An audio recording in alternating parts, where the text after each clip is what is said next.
Então, deixa eu só continuar minha apresentação, né?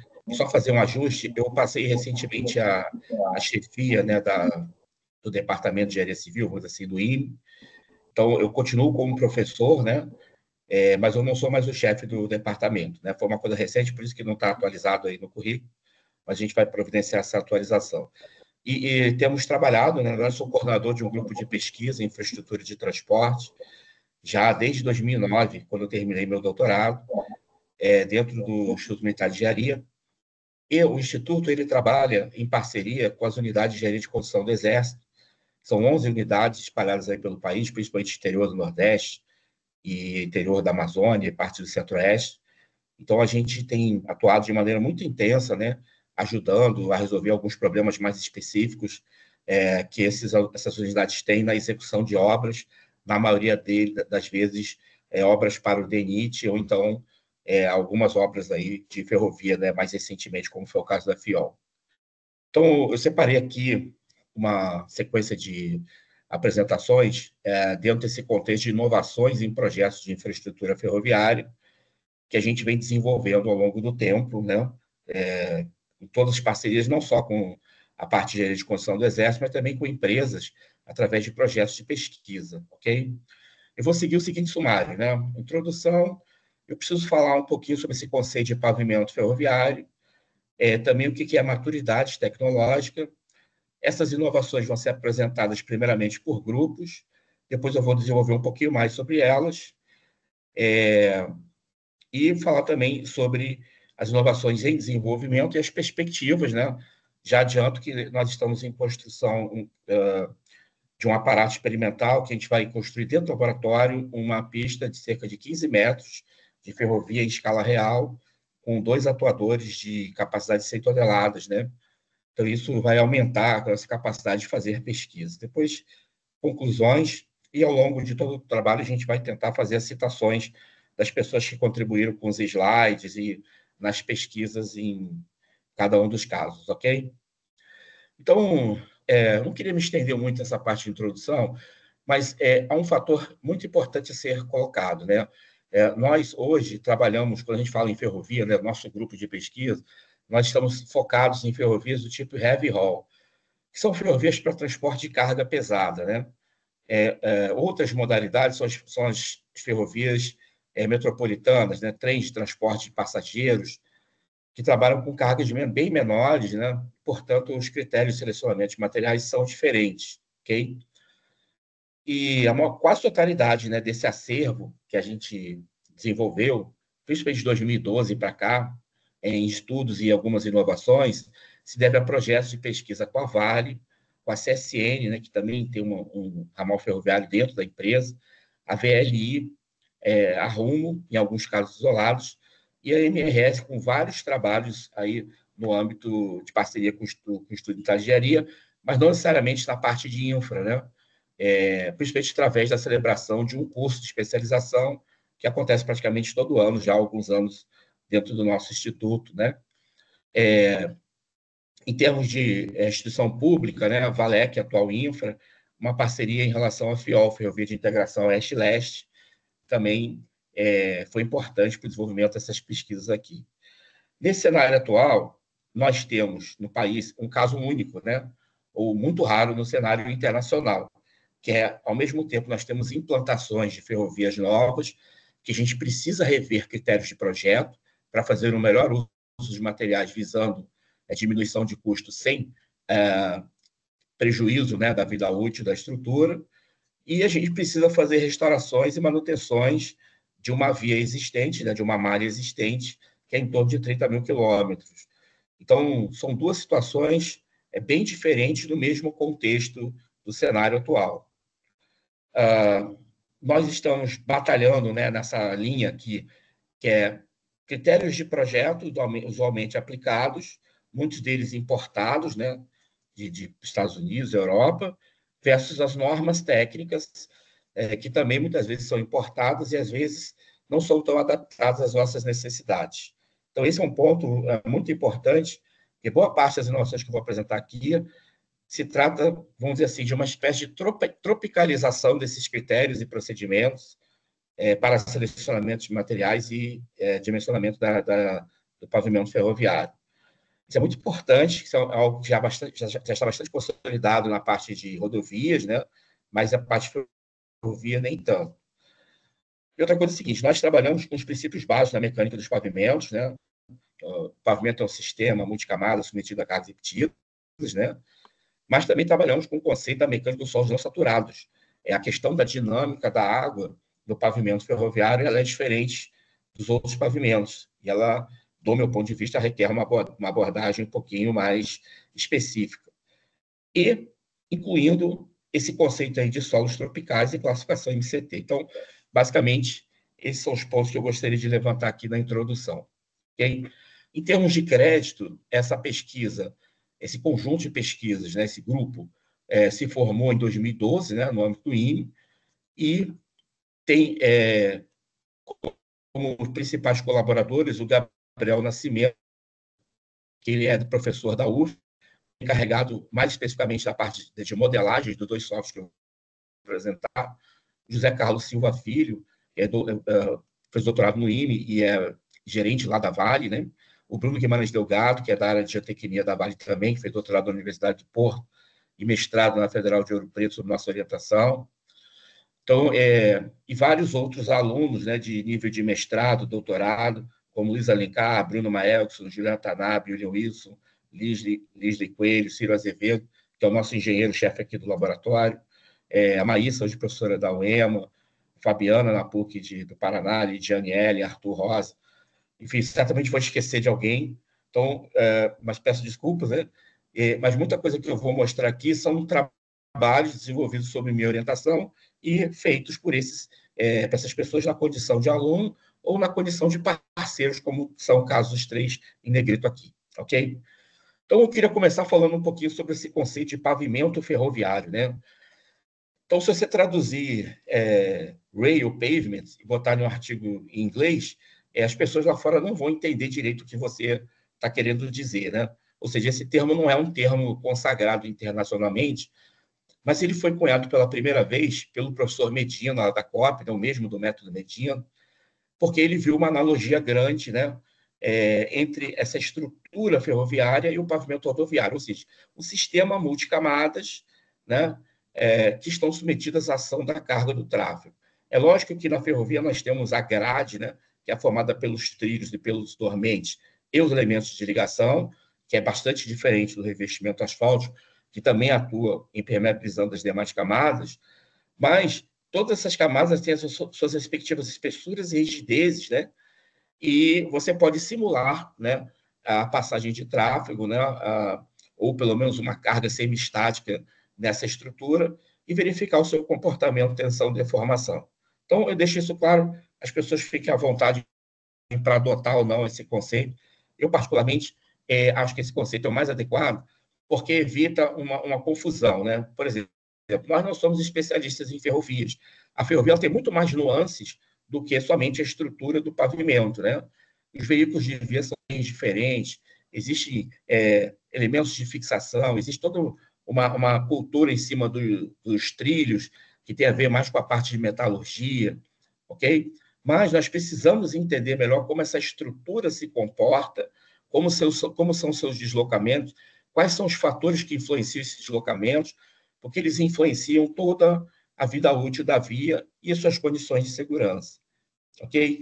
Eu ainda acrescentaria mais um pouco, em virtude dos resultados de pesquisas recentes, essa questão de subleito, ela pode se estender em camadas mais profundas, né? Pelo menos as 3 últimas camadas de terraplenagem, os últimos 60 centímetros, do meu ponto de vista, eles também exercem uma influência muito significativa no comportamento estrutural aí da plataforma de ferrovias heavy haul. Então, esse é um ponto que eu acho bastante importante. E aqui você pode analisar essa estrutura de pavimentos de 2 diferentes ferrovias que a gente trabalhou recentemente.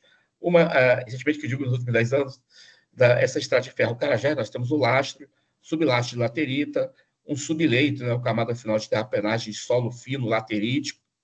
Já aqui, a FCA, Ferrovia Centro-Atlântica, corredor sul-sudeste de São Paulo, né, em que, ao longo do tempo, né, esse lastro ele vai sendo quebrado, e aí você acaba tendo duas camadas de lastro, né? A partir do momento que ocorre uma espécie de alteamento de lastro, quando você coloca uma nova camada de lastro, o ideal seria remover, fazer o peneiramento desse lastro e voltar somente com a fração maior, né? Para poder fazer o lastro recuperar sua capacidade drenante. Mas quando você deixa isso, você acaba gerando uma nova camada e parte desses finos se deposita sobre a camada imediatamente inferior, que no caso aqui ela acaba sendo um sublastro, né? Originalmente essa ferrovia não tem sublastro, mas acabou formando uma nova camada aqui. Então isso a gente tem verificado nessas estruturas mais antigas. Esse trecho aqui da Estrada de Ferro Carajás é da construção, né, nos anos 80, em que foram usados muita laterita aqui no sublastro. No lastro, uma rocha bastante resistente à abrasão. Enfim, todas essas características a gente vem analisando do ponto de vista da mecânica dos pavimentos ao longo desses vários anos, para poder tentar gerar algum tipo de melhoria ou revisão de critérios para vias futuras, etc. Então, em geral, os trilhos eles são uma área de atuação mais dos engenheiros metalúrgicos, mas é possível, através, por exemplo, desse software que a gente vai mostrar, que é o Systrain, calcular os esforços e comparar com valores admissíveis que o próprio fabricante de trilho coloca à disposição. Isso é possível, isso a gente faz, certo?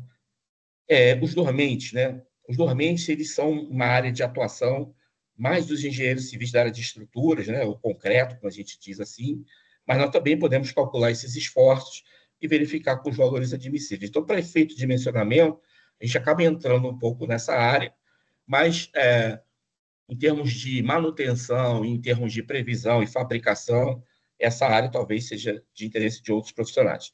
Nas demais camadas, é a área, do meu ponto de vista, do engenheiro de pavimentos, das pessoas que pesquisam pavimentos, né? E aí eu queria fazer antes de passar para esse slide aqui, eu queria fazer um comentário que é o seguinte: nossa formação em nível de mestrado, doutorado, não foi voltada para a ferrovia, foi voltada para pavimentos em geral. Então, a partir de 2012, a convite da Vale, a gente passou a estudar a questão de Carajás, da Estrada de Ferro Carajás, que estava na fase de duplicação, está praticamente toda duplicada, né? E houve uma migração, né, para essa linha de pesquisa, para esse assunto, né? E eu digo que isso é perfeitamente possível, que outras pessoas que não são da área de ferrovia, né, outros indivíduos que atuam em pavimentos, eles também possam migrar, né, para atuar nessa área, que é uma área bastante interessante, né? Você tem possibilidade de emprego aí nas operadoras das vias, e fica claro, né, se analisar do ponto de vista histórico recente, nas primeiras privatizações não houve muita preocupação com a questão da infraestrutura, né, da manutenção da infraestrutura, e isso gera sequelas grandes, né, na superestrutura, ou seja, na grade, nos dormentes, prejudicando, né, a finalidade principal da via, que é escoar a produção. Mas isso tem mudado, essa mentalidade tem mudado, e vários profissionais... então, criou-se, né, um mercado para vários profissionais nessa área de infraestrutura de ferroviária, né, em especial no estudo de pavimentos, estudos geotécnicos, etc. Bom, se você perguntar para o engenheiro ferroviário tradicional, ele vai dizer assim: nós temos equação para tudo, né? Então, há várias equações, né, que são as equações clássicas lá da ferrovia, que estão presentes lá no livro do Stoppato, do Brina. Nós não usamos essa abordagem, né? Nós usamos uma abordagem mais moderna, utilizando mecânica dos pavimentos e métodos de elementos finitos para a solução do problema do pavimento como uma estrutura submetida a cargas repetidas, ok? E muito desse procedimento tradicional acaba gerando espessuras em função do CBR das camadas, pelo critério que é adotado para o selecionamento dos materiais. E usa-se também a equação de Roquelon para tensões admissíveis, e esses parâmetros são obtidos na condição de umidade ótima, né? Então, a gente tem críticas em todas nessas três situações, e a gente viu espaço para desenvolver inovações. Então, a ideia que a gente vai mostrar aqui são inovações que a gente vislumbrou a possibilidade a partir da análise do dimensionamento e critérios de selecionamento tradicionais. Essa é a origem, ok? Mas antes de entrar nas inovações, eu queria falar um pouquinho sobre maturidade tecnológica, né? Então, recentemente, o nosso grupo ele tem adotado esse conceito aí de escala de maturidade tecnológica, né? Technology Readiness Levels, ou simplesmente escala TRL. Então, isso aqui é uma ferramenta que foi realmente desenvolvida pela NASA, né? Ligado aí ao lançamento do Homem à Lua, aquela coisa toda, né? Lançamento de foguetes. Enfim, uma área de alta tecnologia em que os pesquisadores, né, as pessoas que estavam implementando a solução desse problema, né, dessa alta tecnologia, elas tinham dificuldade de comunicar para os financiadores a evolução da pesquisa. Então, o Congresso americano liberava lá $1 milhão para a pesquisa de levar o homem à Lua. Um ano depois, eles iam lá fiscalizar e o homem não estava na Lua, né? Então, como é que eles iam explicar que eles saíram de um nível 1, né, para o nível 2, ou do nível 4 para o nível 5? Então, eles pensaram em criar isso. Esse trabalho está registrado aqui nessa fonte aqui do Mankins, né, em 2009, e sucessivamente a gente tem visto aí na literatura tentativas de adaptação para as outras áreas. Ela, ipsiliteris, né, não se encaixa, né, com a ciência aí dos pavimentos, com a nossa área de atuação. Então, a gente fez uma pequena proposta de adaptação para isso, de modo que a gente consiga passar pelos pontos que eu chamo de críticos dessa escala, ok? Então, vantagem dessa escala, você consegue comunicar a evolução da pesquisa. Então, por exemplo, quando você manda um projeto de pesquisa, qualquer que seja a inovação que você esteja desenvolvendo, você pode dizer assim, olha, eu vou sair do TRL 4 para o TRL 5. Quem entende sobre a escala sabe que você vai evoluir, mas você não vai chegar no TRL final, que é o produto do mercado. Porém, é essencial que você passe por esses pontos, ok? Há um outro aspecto também, que é o alinhamento para fins de implantação final da tecnologia. Nós, pesquisadores, muitas vezes ficamos focados ali naqueles resultados de laboratório, naquelas análises estatísticas. Então, por vezes, a gente tem dificuldade de enxergar lá na frente o que realmente vai resultar essa pesquisa. Lembrando que existem pesquisas fundamentais, que são essenciais e devem ser financiadas e elaboradas, e existem pesquisas aplicadas, né? Que é o caso de muitas aqui que eu vou mostrar, que tem um objetivo bem definido lá na frente. Mas você pular etapas pode ser um erro, inclusive pode queimar essa tecnologia. Então, a nossa proposta, ela fala o seguinte, ó, no TRL1, a gente inclui estudos preliminares, pesquisa bibliométrica, revisão bibliográfica, que a gente vai entender melhor sobre o assunto relacionado àquilo que a gente quer desenvolver. Por exemplo, se for um novo material, atualmente estou trabalhando com fibras vegetais. Então, hoje a gente já fez pesquisa bibliométrica, a gente já sabe o que está sendo colocado aí de novidade no mundo, qual é o estado da arte, vamos dizer assim. Já fundamentamos essa pesquisa, vimos o espaço que a gente pode ocupar, que precisa realmente de uma inovação, e já passamos também nessa fase de caracterização dos materiais para confirmar se o nosso material é similar àquele que a gente verificou nas demais publicações. No TRL3, a gente tem o que chama de prova de conceito. Eu quero saber se a fibra realmente reforça o solo, em termos, por exemplo, de ensaio de deformação permanente. Então, até eu conseguir essa prova de conceito, dá certo, eu ainda não estou no TRL3 fechado. Mas a partir do momento que eu conseguir isso, eu posso passar para o TRL4, que é a implantação, né, ampliação de mais estudos de laboratório para entender melhor como as variáveis independentes relativas ao processo influenciam a minha variável dependente, quer dizer, ampliação da prova de conceito. No TRL5, eu preciso fazer ensaios em ambiente relevante.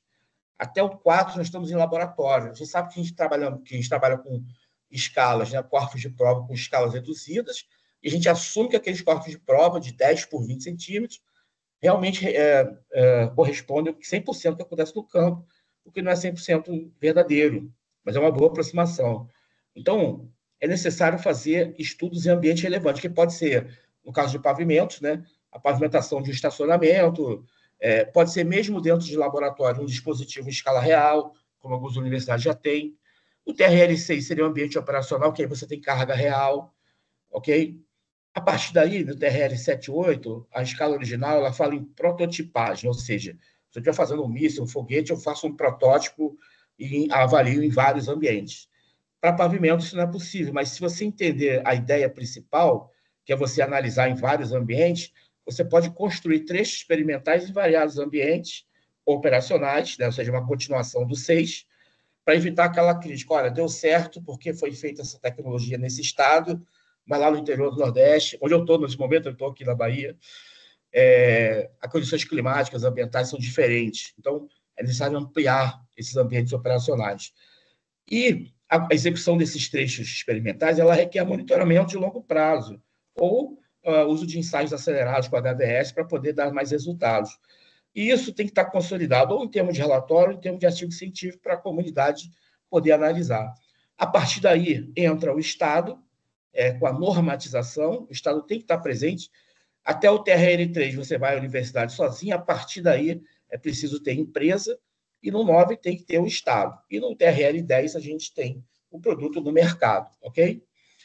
Por que eu estou falando isso? Porque eu vou me referir às inovações em cima do nível de TRL que a gente chegou, ok? Lembrando que essa aqui é apenas uma proposta, não é nada oficial, mas isso evitaria, por exemplo, o que a gente vê constantemente, muitos indivíduos que fabricam na estabilizante de solos, às vezes eles têm uma prova de conceito, um estudo de laboratório, ou vários estudos, ou seja, está no TRL4, e ele já quer a normatização, sendo que tem todo um caminho aqui para ele percorrer em avaliação em ambiente relevante, operacional, de fazer relatórios, e aí vai. Então, essas inovações por grupo, eu dividi em 3 grupos. Primeiro, em termos de critérios de selecionamento de materiais, né? Esses critérios tradicionais, eles excluem os solos tropicais, isso aí não é nenhuma novidade, né? Mas, especialmente em ferrovia, isso elimina uma série de bons materiais. Segundo, a parte de ensaios de laboratório, basicamente, desenvolvimento de ensaios com os triaxiais de cargas repetidas, que não é novidade, outras universidades fazem isso no Brasil e no mundo. Eu vou explicar qual seria a novidade e a inovação dentro disso. A modelagem numérica para fins de dimensionamento estrutural, né, da plataforma. Então, esses 3 grupos que nós temos as nossas inovações. Em termos de critérios de selecionamento de materiais, a gente coloca 2 que são originais do nosso grupo. Primeiro, que é a utilização de solos, nós chamamos de materiais, para efeito de publicações externas, chamamos de materiais alternativos, mas não são materiais bastante comuns, mas é basicamente a utilização de solos arenosos finos ateríticos como material de sublastro em ferrovias. Então, nós fizemos uma pesquisa ampla de ocorrência desses materiais ao longo da estrada de Ferro-Carajás, com mais de 50 pontos analisados, lá em 2014, 2015, e fizemos a implementação, se não me engano, já em 2015, de um trecho, pelo menos. Eu tive uma amostra 34, lá no terminal de Açailândia, o terminal dos combustíveis, e tivemos depois uma avaliação 3 anos depois. Ou seja, seguimos esses passos aí, quase todos, né, da escala de maturidade. Todos que foram possíveis, né? E também trabalhamos com essa ideia de solos de granulometria tradicional, que eu vou explicar melhor, que ainda tem um TRL baixo. E isso resulta em uma busca de utilização de solos de topo de taludes para compor o sublastro, o reforço do pavimento ferroviário. Além disso, essa questão de tensões admissíveis, né, sempre me incomodou usar a equação de Rouquaillon, que é 1962, e hoje a gente já tem um resultado para matéria de subleito usando a classificação MCT, o trabalho da Folie, e outro, uma proposta de doutorado do Bruno Gomes, né, Bruno Maelson Gomes, na verdade, Maelson Bruno Gomes, bem mais ampla, né, para melhorar esse valor de tensão admissível dos nossos solos, ok? Isso tem um impacto muito grande no projeto, depois eu vou explicar, ok? Dentro de ensaios de laboratório, os ensaios traz cargas repetidas. Aqui a novidade é a inclusão do conceito de shakedown, o acomodamento das deformações permanentes. Isso é importante porque a gente quer que o pavimento entre em shakedown. E o desenvolvimento de um dispositivo tipo box test para ensaios de lastro em escala real, né? Isso é fundamental. Infelizmente, essa ausência de investimento em ferrovias também gerou ausência de investimento nas universidades. Então, algumas universidades passaram a desenvolver esse dispositivo box test, que é o mais adequado para buscar ensaios de material de lastro, ou outros dispositivos triaxiais de maior grandeza. Então, não é uma exclusividade nossa, né? Existe uma box test na Universidade de Brasília, existe também outra na Universidade Federal de Ouro Preto, existe um equipamento triaxial de grande porte na Universidade de São Paulo, e também estavam fazendo um dispositivo similar ao nosso uma espécie de box test também, que eu saiba, são essas. Existe um tanque teste na COP também, que foi usado em pesquisas de lastro. Enfim, as universidades estão buscando ter essa tecnologia para fazer ensaios em escalas reais, né? Escala real, para poder entender melhor o comportamento, principalmente do material de lastro, mas não somente. Ok? Em termos de modelagem numérica, 2 softwares foram desenvolvidos, né? Aí você pode entender de 2 maneiras. A inovação, ela pode ser o software, ou a inovação pode ser o conjunto de procedimentos no qual o software seja um subconjunto, ok? Então, o software Systrain, ele é a resposta, é a solução que a gente tem para a consideração do pavimento ferroviário como um problema da mecânica dos pavimentos, né? Então, usamos os princípios da mecânica dos pavimentos, elementos finitos, para resolver esse problema. Mas no pavimento ferroviário também tem uma questão de influência da dinâmica da água, que é a questão da dinâmica da água, né? Principalmente da água da chuva. Então, ele se torna um problema da mecânica dos solos não saturados. Então, para a resolução desse problema, foi desenvolvido outro software, que é irmão do Systrain, que é o EasyFlow, Valley Flow, ok? E para atender demandas ligadas à avaliação estrutural da plataforma existente, nós desenvolvemos um procedimento para avaliação estrutural dessa plataforma. Todos esses estão com TRL10, são soluções, inovações que já estão sendo implementadas no Systrain, inclusive comercialmente. A versão original dele é 2016, por exemplo, já vem sendo várias atualizações. Então, falar um pouquinho mais sobre essas inovações, né? Bom, em termos de sublastro, existem referências, né? Norma da ASTA, etc., tal, que é adotado pela AREMA,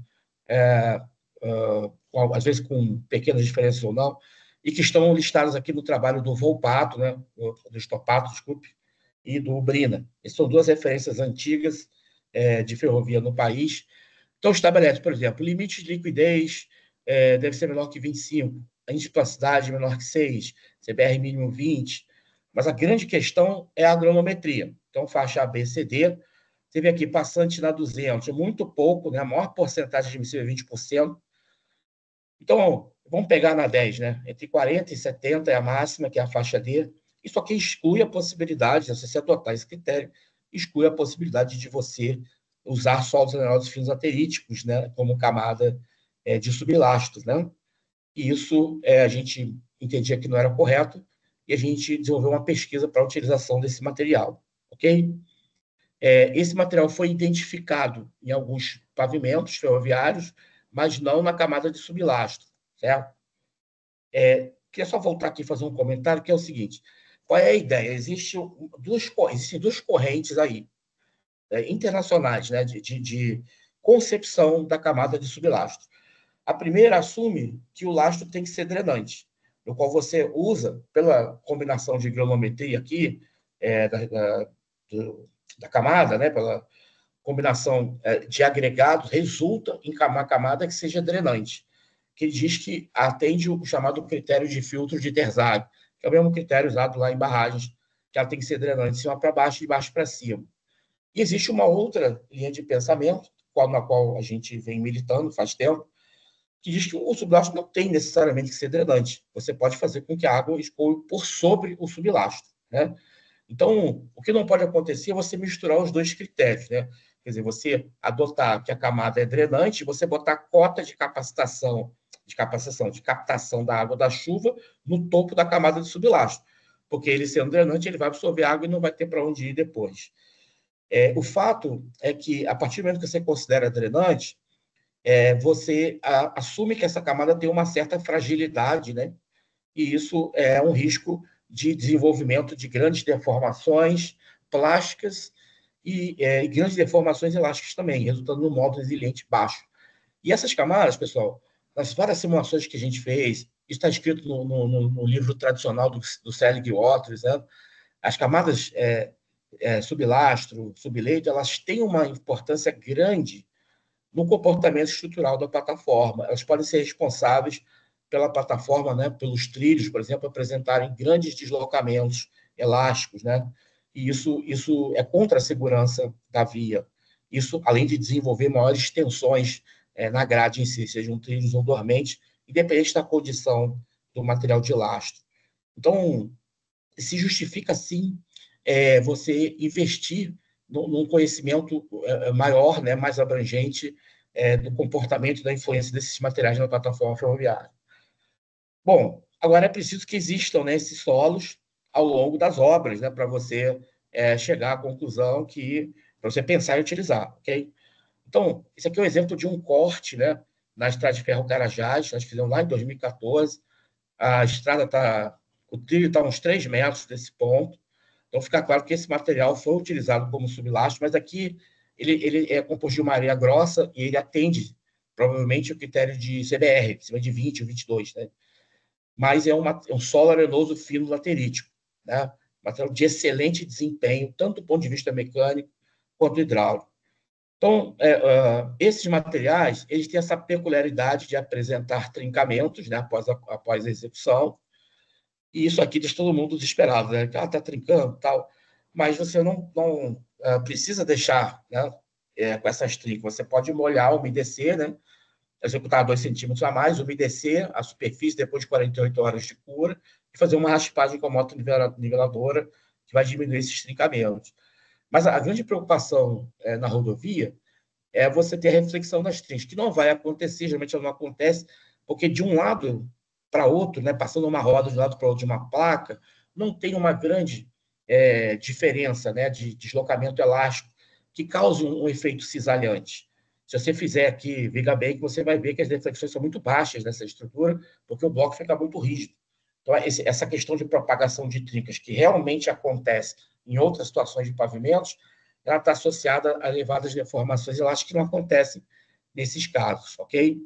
Agora, em ferrovia, a gente não está preocupado com isso, né? Não vai ter possibilidade de propagação para trincamento do revestimento, porque a gente tem uma grade que é altamente rígida, ok?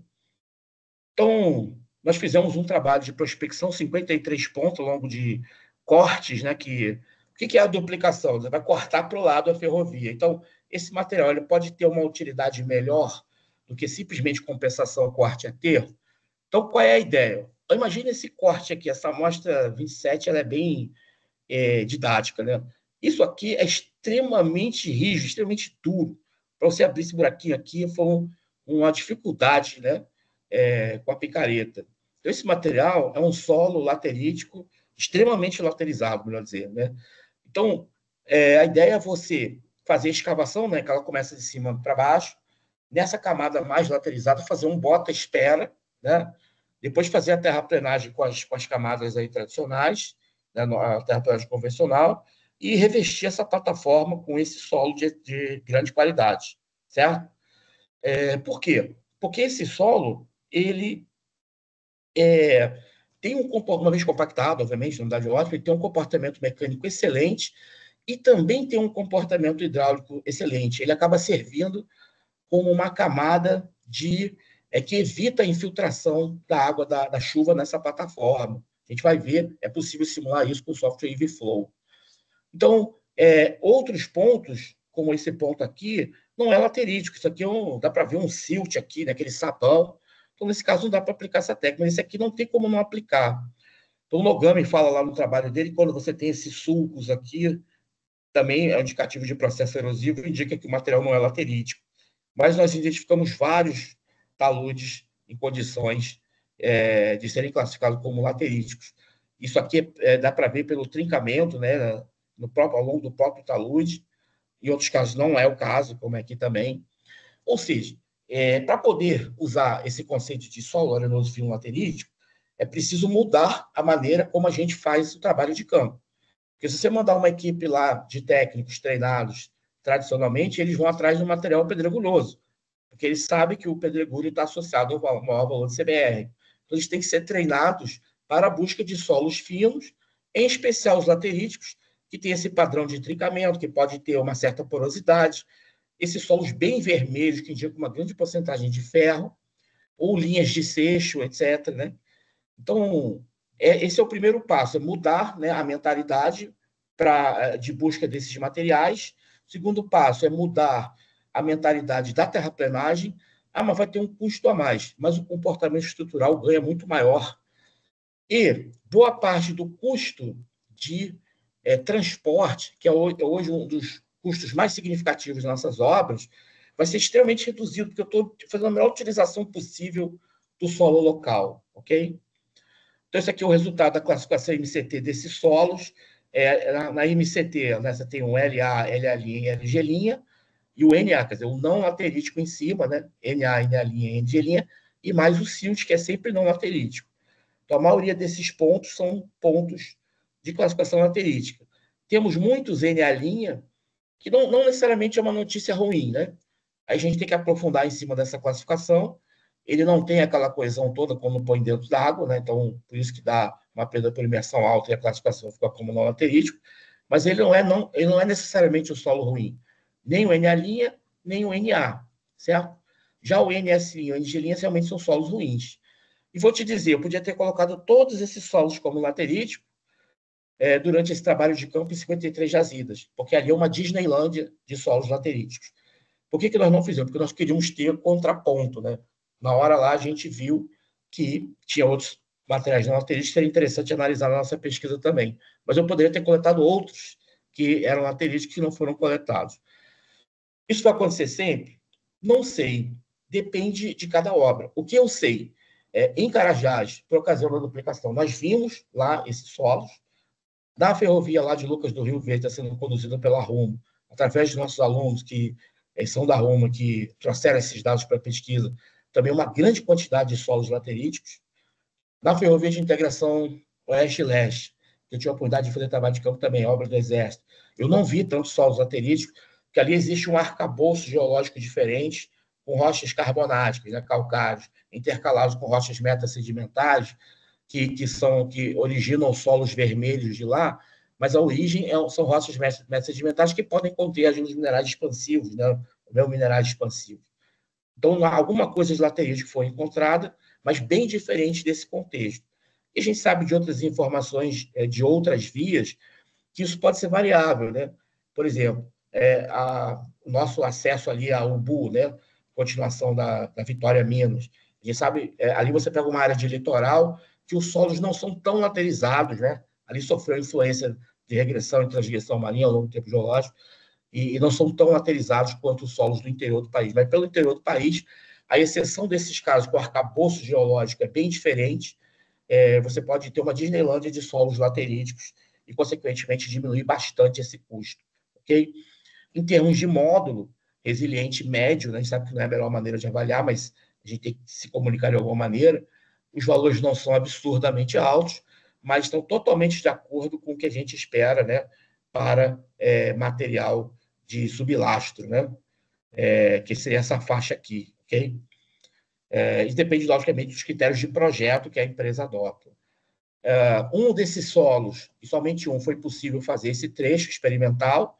Todo esse trabalho está resumido nesse artigo aqui da Transportation Geotechnics, que foi possível fazer ensaios de imediato com o TCP, né, o cone de penetração dinâmico, dando valores de CBR bem altos, né, uma rigidez grande. Apresentou todas as características dos solos finos tradicionais, né, e depois de 3 anos, ele foi monitorado, foram abertas trincheiras. Por que existe essa recusa, né, de utilização de solos de granulometria fina em sublastro? Por 2 motivos. Primeiro, é a possibilidade de bombeamento de finos, e segundo, é o cravamento de material de lastro no sublastro, certo? Nenhum dos dois ocorreu nesse trabalho.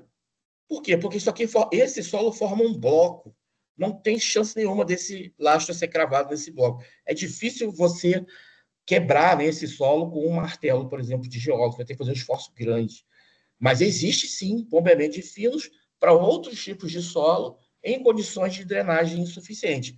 Nós temos registro disso em outras ferrovias que foram implementadas. Eu não estou dizendo que não tem bombeamento de finos. Eu estou dizendo que para solos arenosos finos, classificação LA', o resultado não indicou bombeamento de fino, não ocorre. A plataforma ficou super rígida, com menor infiltração de água, e foi entre os terminais que tem lá, as vias que tem lá, a que tem apresentado, pelo menos até a última informação, o melhor comportamento estrutural. Então, eu particularmente tenho um orgulho grande de ter trabalhado nessa pesquisa, ter dado essa ideia, e o Zé Carlos tem implementado isso na prática, né, faz parte do doutorado dele. Eu considero uma inovação bastante significativa, e hoje a gente vê alguns projetos já querendo, né, algo semelhante, porque o impacto financeiro disso é muito grande. Nesse trecho aqui de 1,5 quilômetros, você tem mais de R$ 1 milhão economizados em relação ao projeto original, que previa uma mistura de solo brita, trazendo brita de uma distância relativamente grande. Então, assim, é algo que inovador, né? Meio óbvio, né? Porque você já tem essa experiência dos solos finos, mas que faltava alguém chegar lá e implementar. Só tem um adendo para colocar nisso, que foi consolidado no trabalho da Lidiane Ellen, que toda vez que você trabalha com solo fino, nessas camadas, você tem que ter cuidado com a questão da erodibilidade. E ela mostrou na dissertação dela que se o material for laterítico, a erodibilidade é bem menor do que no caso do solo não laterítico. Então, isso foi um caso de case de sucesso, né? Que a gente considera que tenha realizado uma economia em torno de R$ 1,5 milhão, né? Em um trecho de 1,5 quilômetro. Então, isso mostra que a gente pode pensar, né, em ampliar esse escopo. A empresa que executou não foi a Vale, foi a VLI, dentro do terminal lá de Açailândia, a parte que era operada por eles, e ela continuou usando esse critério de selecionamento de materiais. Se você for para campo, pesquisar esses materiais, né, a ocorrência de materiais, com a sua equipe normal, né, que vai buscar solos aí para pavimentos em geral, essa sua equipe ela está intrinsecamente treinada para fins de buscar materiais pedregosos, são aqueles solos que tem CBR maior, né? Porque o critério vigente é um critério de CBR.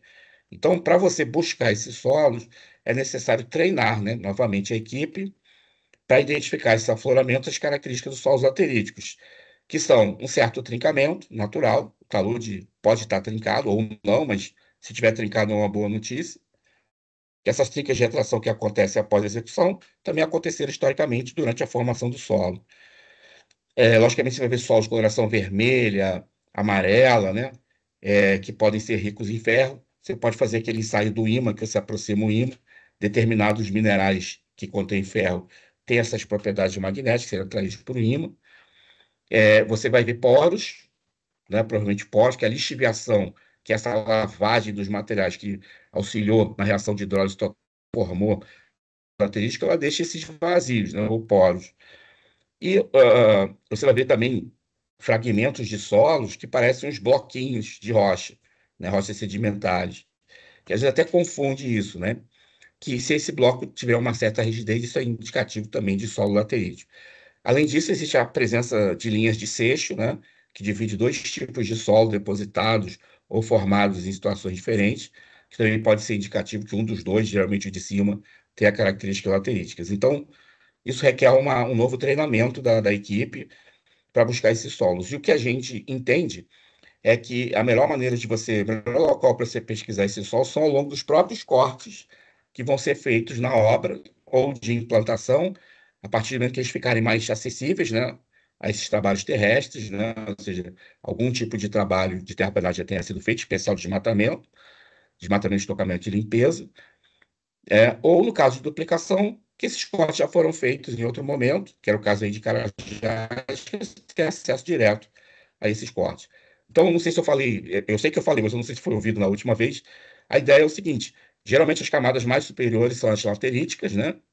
Então, ao invés de cortar, né, você começa cortando na parte de cima, cortar e jogar na base do aterro para fazer a compensação corte-aterro, corta essa parte de material excelente, identificado como laterítico, faz um bota-espera, continua a terraplanagem normal e vem coroando a plataforma com esse material de excelente comportamento mecânico, que a gente vai ver na sequência aqui, que também tem um bom comportamento hidráulico, né? Inibindo a infiltração de água na plataforma. Então, você inibindo essa infiltração de água e já tendo um comportamento bom nas condições de umidade ótima ou um pouco menos, você vai dar uma vida útil muito grande para a sua estrutura. Então, essa é a sequência que a gente tem trabalhado. Vou voltar aqui ainda. Nós tentamos estudamos isso e tentamos aplicar em toda a duplicação de Carajás, né, quando lá 2012, 2014, mas nossos estudos demoraram um pouco a chegar, os projetos estavam fechados. Então a gente só pôde usar nesse trecho aí de Açailândia e depois continuou na Norte-Sul, a cargo ali da VLI. Depois a gente tentou aplicar isso no lote 6F da FIOL, que era uma obra do Exército, tivemos em campo, mas lá o arcabouço geológico, né, cheio de rochas calcárias, intercaladas com rochas metasedimentares, dificultou muito a identificação, a identificação não, dificulta a existência desses solos laterais, como a gente viu aí em Carajás. A gente até identificou alguma coisa, trabalho da Juliana Tanabe, mas em uma quantidade bem menor, então isso não foi possível aplicação direta.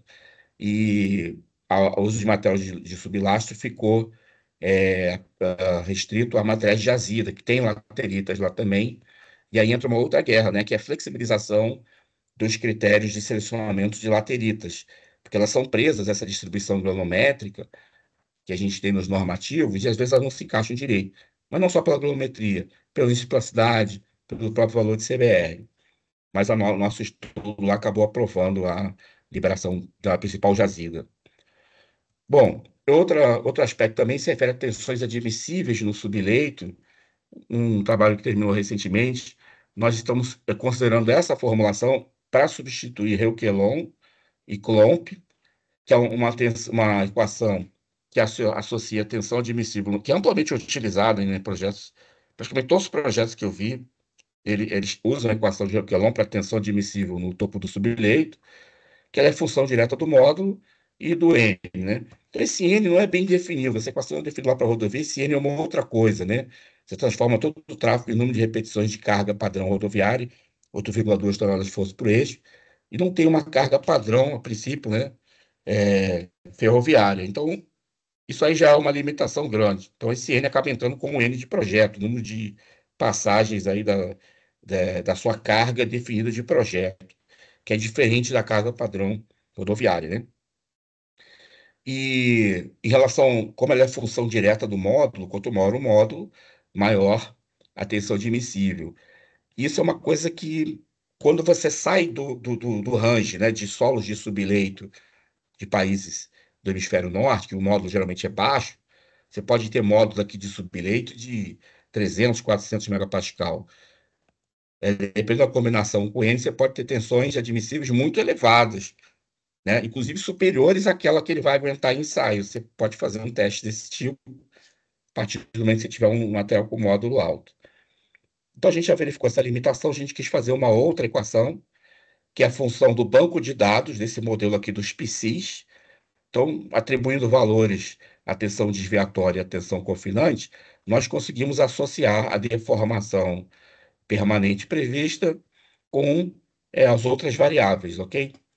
Então, a base dessa equação, ela é o banco de dados usado ali no método Medina, é, para ensaios de deformação permanente, e a ideia do professor Medina de relacionar a tensão desviatória com a deformação permanente a partir de vários resultados de ensaio que são substituídos aqui pelos valores do banco de dados. E esses valores foram comparados aqui com a equação de Reuquelon no trabalho da Priscila Folli. Então, tendo esses vários valores de deformação, né, eu posso associar com a tensão desviatória, ou com outra tensão, que a gente escolheu desviatória, para ser compatível com comparação direta com o Reuquelon, e dividimos em categorias, né, os solos de subleito, está considerando são solos finos, são os solos mais preocupantes, temos de tensão admissível, e dividimos as categorias nas classificações MCT, certo? Então, para cada grupo de classificação MCT, LA, LL', LG', nós temos esses coeficientes K1 e K2 dessa forma, né? Que relaciona a tensão desviatória com a deformação específica. Sendo que essa deformação permanente específica, que por si só uma redundância, mas a gente gosta de ser redundante porque tem uma questão aí de tradução de termo, ela passa a ser um critério de projeto. Então, você pode adotar que ele vai deformar 2 milímetros em um corpo de prova de 200 milímetros de altura, que é um critério bem rigoroso, ou 5 milímetros, que é um critério bem mais flexível, mas significa uma deformação razoável. Por que a gente não mantém, né, não manteve o que tem lá na rodovia de calcular a deformação? É porque na ferrovia você tem mais flexibilidade, né, de recuperar essa deformação plástica com ajuste na geometria da via, por exemplo, mexendo no lastro. Então não teria muito sentido fazer isso. Então, mas a gente entende que tem que ter um limite de carga no subleito para verificar grandes deformações plásticas recorrentes, que vai gerar, logicamente, um número grande de intervenções, que são sempre custosas, e também até para evitar rupturas, né? Controlando a deformação, você vai deixar longe de possibilidades de rupturas que vão gerar outros tipos de deformações também até maiores, né? Dependendo do material. Hoje a gente tem essa formulação para substituir a equação de Recolon. Eu queria chamar a atenção aqui para o solo do tipo LA, você quer só um exemplo? A gente temos dois LAs aqui nesse banco. Não, para o LA a gente tem uma média aqui dos dois, né? 261 kPa com 2 milímetros. Já para 5 milímetros, a tensão admissível passa para 481. E Reuquelon está menor, 428. Então, o que que diz? Para essa classificação desse solo, a gente tem tensão, a gente poderia usar esse solo com tensões maiores do que aquelas que são previstas para Reuquelon para 100 mil ciclos, ok? Então, fazendo essa comparação, a gente verifica que hora a gente está abaixo, hora a gente está acima com o Reuquelon. Então, não estamos diante de uma equação conservativa, o que requer uma abordagem específica para os nossos solos. Certamente, essa abordagem ela é passiva de críticas, e a gente já está trabalhando num modelo um pouco mais amplo, né, dentro de uma tese de doutorado, para ampliar essa equação e utilizando dados de instrumentação de campo, que dentro de um projeto que está sendo planejado aí junto com o DENIT, aí o pessoal do IPR, Luiz Helena, etc. Mas isso é uma coisa que vai ficar para frente. Por enquanto, já podemos substituir Euclidon por essa equação se a gente estiver trabalhando com solos finos, usando a classificação de solos finos, ok?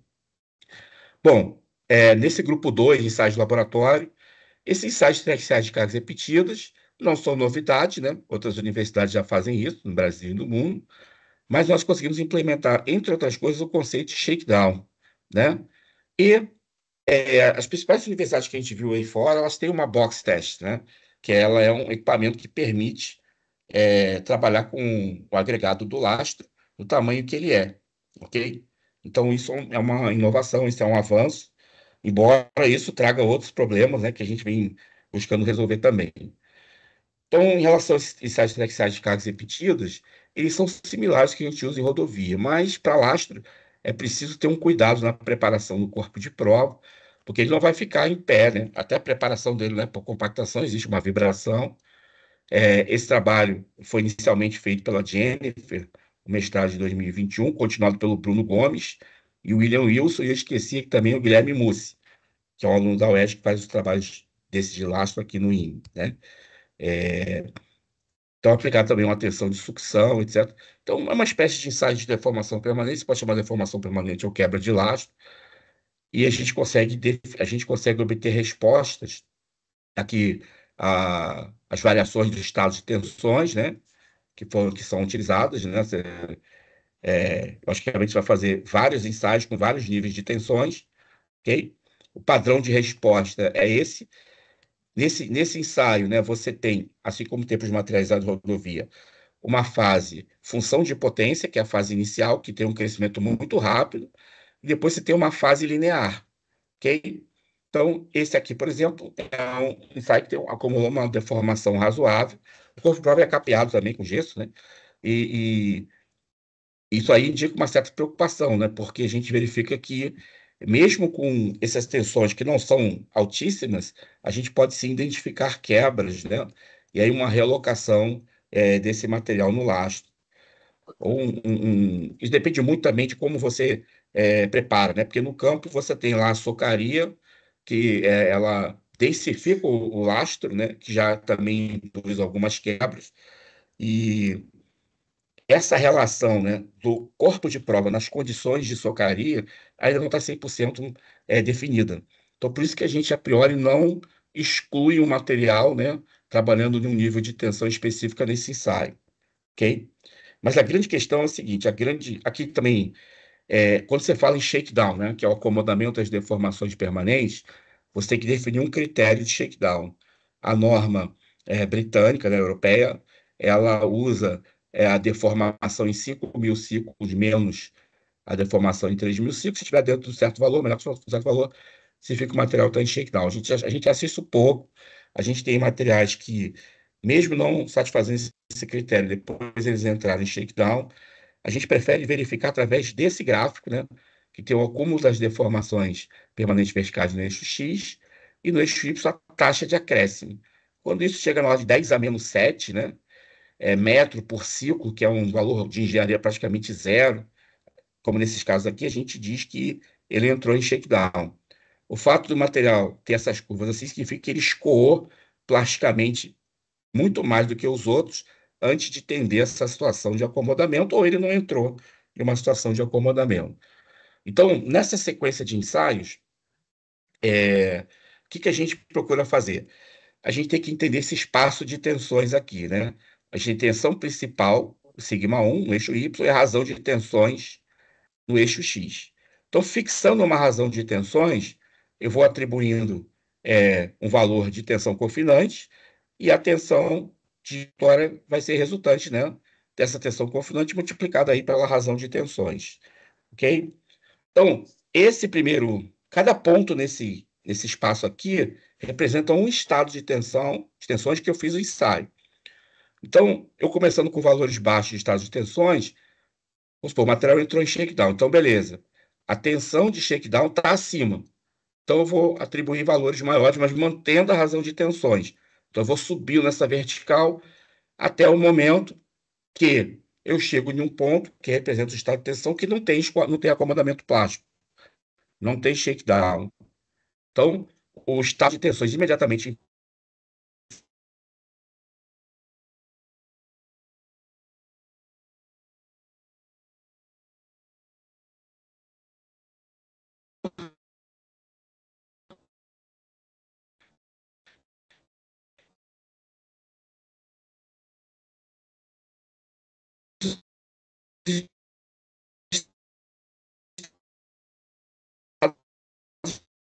tensões abaixo dessa linha vermelha, ele vai estar acomodando, ele vai ter uma certa deformação no início, mas a partir de um número N ele vai entrar em acomodamento. Isso é uma boa notícia, né? E por que que existe esse acomodamento? Porque existem tensões residuais, isso a gente já sabe que existe, né? É resultante da ação de cargas repetidas. Acima dessa linha vermelha, eu tenho uma situação de escoamento plástico, ele não vai se acomodar, mas não necessariamente é uma má notícia, porque se ele tiver baixas deformações, ainda assim o laço tem uma vida útil grande. Na sequência desse estudo de materiais de petilização de cargas repetidas, teria um limite aqui de escoamento plástico, que define o ambiente B do ambiente C, que é o ambiente de ruptura. Nós não fazemos porque nós temos limitações de tensões no equipamento, né? E esses materiais, para atingir ruptura por cargas repetidas, eles precisam de tensões maiores. Então, e também não me interessa muito nesse momento. Mas me interessa saber quantos elementos do meu pavimento entraram em shakedown. Isso pode ser uma informação muito útil para entender o comportamento, tensão e deformação da estrutura, baseado em ensaios efetivamente realizados, né, com material em laboratório. Então, essa equação ela foi implementada no software Systrain, né, essa que é a novidade, e aí você consegue verificar se as tensões atuantes, né, quanto elas estão próximas do limite do shakedown. Então, até menos que 1, elas estão abaixo do limite de shakedown. Acima de 1, elas estão acima. O que significa que cada elemento que está acima, ele está escoando, ele vai continuar escoando plasticamente ao longo da sua vida útil. E abaixo, ele vai acomodar.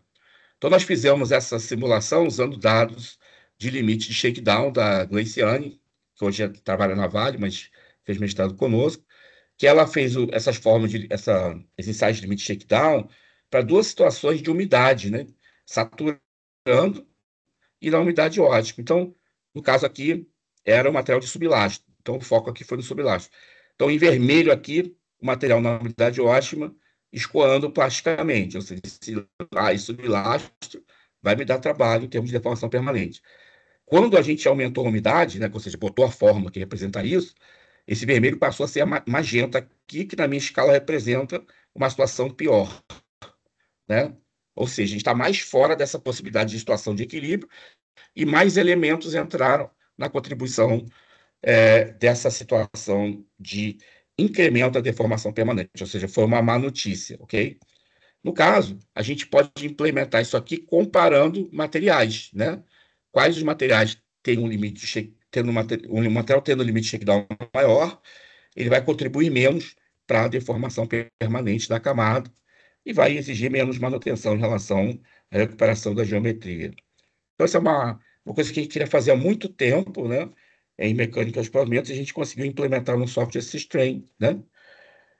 Em termos de aparato para ensaio de lastro, nós aproveitamos, né, esse sistema de pórtico aqui. Aqui embaixo tem uma laje de reação de 50 centímetros, concreto armado, e atuadores aqui de 100 toneladas. Esse aparato já existia no nosso laboratório aqui, no laboratório de concreto, que é usado para ensaiar vigas, né, carga dinâmica.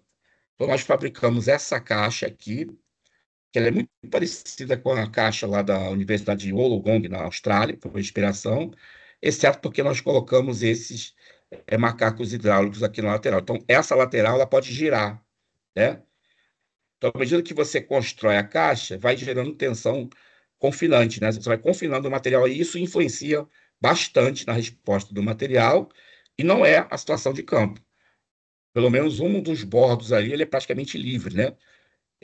No caso aí do material de lastro. Então, a ideia é você carregar, quando tiver a tensão alta ali, tiver tudo construído, você vem com e alivia a tensão desse macaco, não vai ser zero, mas vai ser uma tensão baixa, vai verificar como é que é o comportamento do material submetido às cargas repetidas. Então, isso aqui não é aqui no Brasil não é uma exclusividade nossa. Eu gostaria de citar, tem uma box test parecida na Universidade de Brasília, tem um outro dispositivo um pouco menor, salvo engano, a menos que ele tenha um aperfeiçoado na Universidade Federal de Ouro Preto. Tem um tanque teste na COP, o FRJ, que tem dimensões maiores, mas a carga dos atuadores é menor. E também tem um dispositivo, eu não sei se está pronto, mas eu acompanhei pelo menos a parte do projeto na Universidade de São Paulo, e aí se eu esqueci alguém, me desculpe. Então, o que que é isso? São tentativas das universidades de produzirem aparatos de laboratório para conseguir ensaiar melhor o material de lastro, porque essa questão da granulometria ela é decisiva na avaliação das propriedades, né? Então, aqui nós temos a montagem da nossa caixa, um trabalho do William Wilson. Observa que esse sublastro é laterítico, né? Então, ele trincou. Esse trincamento aqui se deve a essas características lateríticas. Isso dificilmente ocorre no corpo de prova de 10 centímetros de diâmetro, né? 10 por 20. Já aconteceu uma vez aqui, mas é muito raro, né? E ter tantas tensões de sucção, tanta cimentação natural, que gera o trincamento para essa dimensão pequena. Mas na caixa, isso aconteceu. Então, só o fato de a gente conseguir ensaiar dinamicamente esse material que se comportando como bloco, né, já é um avanço grande, mas não era esse nosso objetivo. Nosso objetivo era colocar aí o material de lastro, e nós só conseguimos fazer testes, né? Então a gente não tem ainda um grande projeto, está previsto nesse TED aí com o DENIT, a gente fazer uma série de ensaios em grande escala. Para quê? Nós precisamos entender essa diferença, né, entre ensaiar no triaxial e entre ensaiar na box test. Precisamos entender essa questão de influência de tensão confinante, faixas granulométricas, influência da litologia das rochas, forma dos agregados, enfim, o desenvolvimento desse aparato ele é apenas o início, né, de um estudo bem mais amplo que a gente precisa fazer para entender melhor e tentar apontar. É claro que a gente vai pesquisar também a questão do shakedown, mas isso não é o fator principal. O fator principal é o foco aí nas faixas granulométricas para ver se a gente consegue otimizar, e também em aspectos de litologia, né, otimizar os critérios aí de produção desses agregados, né?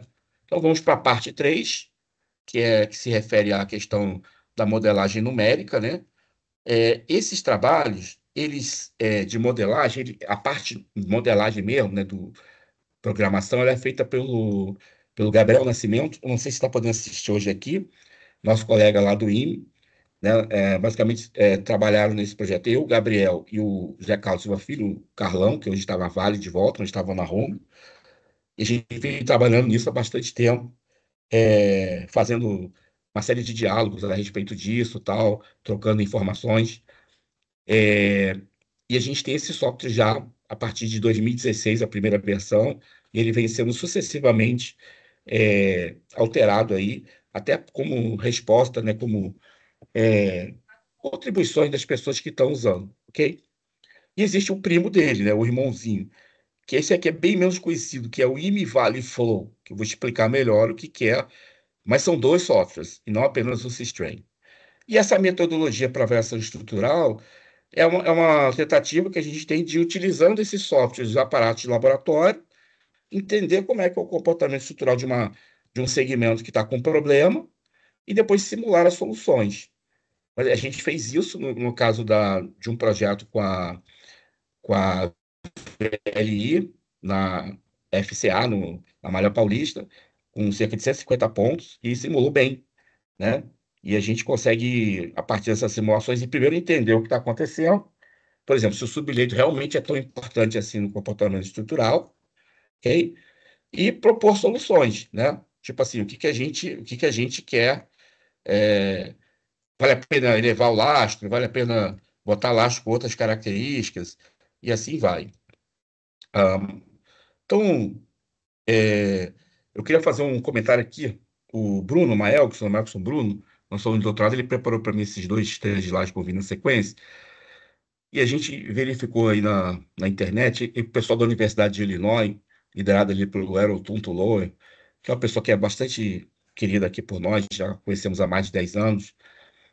Então, eles também têm essa preocupação de desenvolver, né, as bases de um método mecanístico empírico para o dimensionamento é, dessa superestrutura ferroviária, né, nós chamamos aqui de pavimento ferroviário, ok? Então, basicamente, consiste em definir a configuração do pavimento, né, é, as características dos materiais e as solicitações, o carregamento. A resposta estrutural, uma simulação, né, tensão, deformação, deslocamentos. No caso específico deles, eles têm a ideia de desenvolver, né, ou já ter desenvolvido previsão de degradação da ferrovia nos vários elementos que eles consideram mais importantes, e assim como previsão de desgaste dos componentes. Isso aqui para a gente é mais complicado, nós não temos tantos dados assim. E o estabelecimento de critérios de falha, né? Seria perda de geometria, fissuras nos trilhos, rupturas no subleito. Então, se isso aqui não é previsto, né, você vai dar não e vai mexer na configuração, vai aumentar a espessura, etc e tal, e até chegar a um ponto que você consiga ter um sim e ter um projeto otimizado, ok? No, no- a- Voltando aqui um pouco de normativos, a infra, ela permite, né, que os pavimentos ferroviários sejam analisados, né, os projetos sejam analisados por análises mecanicistas, ou seja, aplicando a mecânica dos pavimentos, ok? Então, isso é algo que está de acordo, né, com o que é autorizado nesses projetos de ferrovia. Mas a gente ainda não tem um método, né? Isso aqui é essa publicação, né? 0002, mas ainda não tem um método em si, que carece também de mais estudos, né, a respeito do comportamento desses materiais no campo.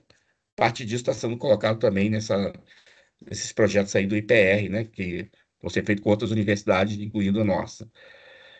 Então, no nosso caso, nós temos parâmetros de entrada, né, espessuras e tipos de materiais, modo resiliente, coeficiente de Poisson, os parâmetros dos dormentes, trilhos, isso aqui está dentro da biblioteca, né, do programa, que podem ser alterados dentro de um certo limite, né? O sistema, logicamente, tem que ter o carregamento também, ele calcula as tensões, deformações, deslocamentos, e a gente tem que comparar isso aí com valores admissíveis, né? Deflexão total, as tensões no topo das camadas e as tensões no trilho e no dormente, ok? O que nós estamos entendendo que vale a pena investir é também em alguns aspectos hidráulicos, porque nós conseguimos simular através do EasyFlow o comportamento hidráulico desse material. Então, tudo que eu falei na apresentação da semana passada, né? O Systrain seria uma resposta do ponto de vista da mecânica de pavimento, quer dizer, o pavimento como um problema da mecânica dos pavimentos. Sistema multicamadas, ventilação de cargas repetidas, com todas as suas limitações, porém, com resultados viáveis, né? E aplicáveis. Já o EasyFlow é a solução para a consideração do pavimento como um problema da mecânica dos solos não saturados. E aqui, o principal aspecto que eu tenho aqui é a curva características do solo, que pode ou não estar associada com a curva, com a permeabilidade, né, não saturada do material, né? Esses dois parâmetros, além de precipitação, obviamente, né, e evaporação e nível d'água, eles entram como dados de entrada aqui no EasyFlow, e aqui eu consigo simular essa infiltração da água da chuva. Esses dados de chuva não são difíceis de conseguir, tem um banco de dados já no próprio software, e aqui eu consigo ver a evolução dessa umidade ao longo das camadas. Qual é a ideia? A ideia é você selecionar mais solos, né, para construir o topo dessa camada, que pode ser o sublastro, ou mesmo o reforço ou o subleito, baseado também nas suas propriedades hidráulicas, que ele iniba a infiltração de água na plataforma. Então, a gente já consegue simular isso com o EasyFlow. E, ao mesmo tempo, ele não tenha problemas de erodibilidade, que é uma coisa que a gente tem estudado também e continua estudando. Esses dois softwares eles se comunicam já em si. Então, eu posso fazer o desenho e um pré-selecionamento de materiais dentro do EasyFlow e importar isso aí dentro do Systrain. Além disso, hoje a gente consegue levar em consideração esse efeito do shakedown, de acomodamentos e deformações, e também já está intrínseco nele o surgimento, né, a quantificação dessas tensões residuais devido à compactação do solo. Isso é uma coisa que tem que entrar, porque ela de fato existe, né? Ela é a base de todos os estudos aí de solos reforçados. Então, nós usamos o método de Elite Mitchell para poder calcular essas tensões, e essas tensões interagem com as tensões calculadas aí na parte de modelagem.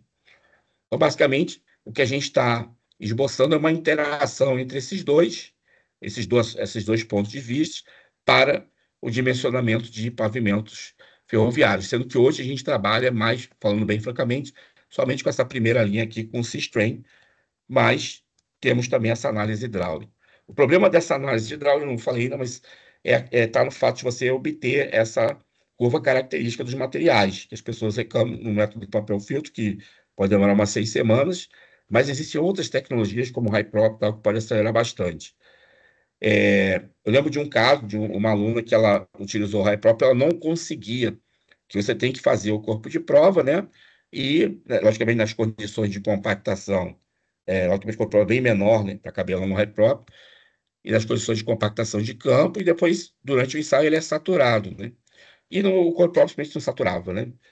O material era tão bom que ele tinha uma permeabilidade baixíssima e ele não conseguia saturar. Então a gente teve que diminuir a energia de compactação para gerar mais pós para permitir a saturação. Ou seja, a gente trabalhou a favor da segurança aí. Mas só o fato do solo não saturar durante o ensaio, em uma semana ali, já é uma excelente notícia. Não precisa nem ensaiar mais nada. Esse aqui é o solo que eu quero para o meu pavimento. Então, aqui é uma estrutura do programa, né? Definição da geometria, materiais de carregamento, ele tem uma biblioteca, a construção do modelo, gera malha, né? Basicamente é uma máscara de entrada, né? Que puxa o IMF, que é um software já que a gente já está desenvolvendo, né? Também para outros fins, mais antigo, e quiseram os resultados brutos que são apresentados em uma máscara de saída. Aqui só tem uma coisa que não está atualizada, essa questão de deformação permanente, a gente substituiu por tensão admissível. E essa questão de verificação, a gente tem recebido algumas críticas também em relação à saída do software, né? E isso a gente vai estar otimizando, né? Dependendo de quem entra em contato com a gente, né? De quem são aí, vamos dizer, os nossos clientes, vamos dizer, né? Então, um aspecto importante também em relação ao Systrain é essa análise visual, né? Você quer hoje, simetria e tal. Quem é das antigas sabe que às vezes você errava, né? No dado de entrada, por exemplo, ao invés de entrar em 1 metro, colocava lá 10 metros. Um erro, tinha tanta coisa para você preencher que às vezes ia um zero a mais, uma vírgula indesejada, onde era vírgula era ponto. Então, isso gera uma estrutura totalmente disforme, né? Então, quando você consegue ver, né, essa estrutura aqui no 3D, isso aqui pode girar também, já é um indicativo que você não errou nesse dado de entrada, ok? Eu estou recebendo aqui umas perguntas, daqui a pouco eu comento sobre elas, ok? Temos de resultados, né? Também tem essa análise visual e também tem um relatório com os dados. Isso aqui é mais para botar em artigo, tal, projeto, fica bonito, mas para cálculo mesmo, os dados analíticos, vamos dizer assim, são o que a gente tem visto na forma de tabelas, etc. Ok? O EasyFlow, como eu falei, adiantei, né? Ele permite a verificação da umidade nas camadas em função da água da chuva, certo? E a meta, a grande questão, ele é um software que não pegou. Ele está pronto, né? Já foi, já teve pelo menos uma tese de doutorado, já dissecou ele, fez várias simulações, e já nós fizemos mudanças em função disso, que as pessoas não conseguem entender para que esses caras fizeram isso, né? Então, para nós, ele é um software para selecionar solos para a plataforma considerando seu comportamento hidráulico, de forma a criar uma barreira capilar para a infiltração da água, aumentando a vida útil do pavimento.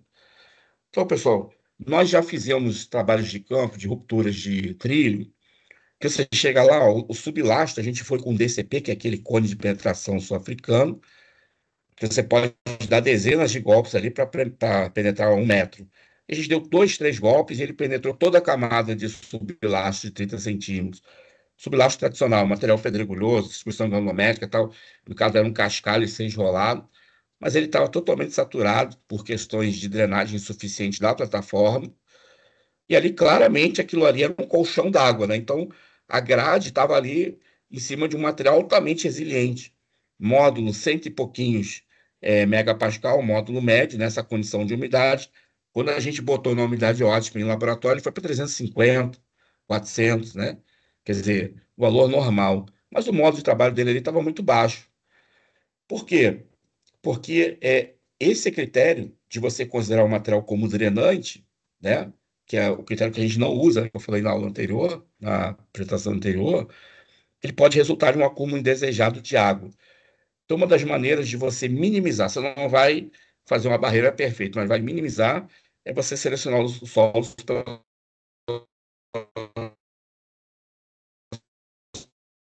sua, das pesquisas que a gente tem feito, os solos lateríticos são sérios candidatos a serem essas barreiras hidráulicas, mantendo um padrão bom de comportamento mecânico e tendo baixa erodibilidade, a gente já sabe disso.